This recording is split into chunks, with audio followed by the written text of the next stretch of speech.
మెదక్ జిల్లా ప్రజలందరూ కూడా నమస్కారం. మహాత్మా జ్యోతిబా ఫులే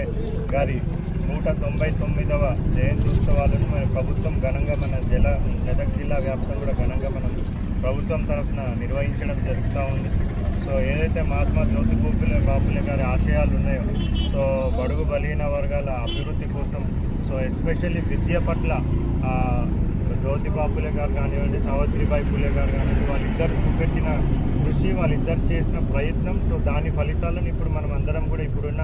ప్రజెంట్ జనరేషన్స్ అందరం కూడా అనుభవిస్తూ ఉన్నాం. సో వాళ్ళు అప్పుడు వేసిన విత్తనాలే ఇప్పుడు మనకి ఎంత కూడా ఇన్ని అభివృద్ధి సంక్షేమ పథకాలు, ఎస్పెషల్లీ బడుగు బలహీన వర్గాలకు ఎడ్యుకేషన్ పరంగా, ఎంప్లాయ్మెంట్ పరంగా, సో అన్ని సమగ్ర అభివృద్ధి పరంగా కూడా అవన్నీ కూడా ఇప్పుడు మనము చూస్తూ ఉన్నాం. మరి ఇటువంటి తరుణంలో సో ఎప్పుడైతే మనకి వివక్ష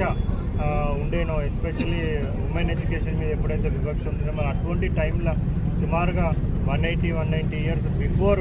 సో అటువంటి సమాజంలో ఆయన పుట్టి, మరి అటువంటి సమాజంలో ఆయన పెరిగి దానికి అగేన్స్ట్గా పోరాడి ఎంతోనో మంది బాలికల చదువును కూడా ఎంకరేజ్ చేయడం, కుల వివక్షకు అగేన్స్ట్గా కూడా ఆయన పోరాడడం,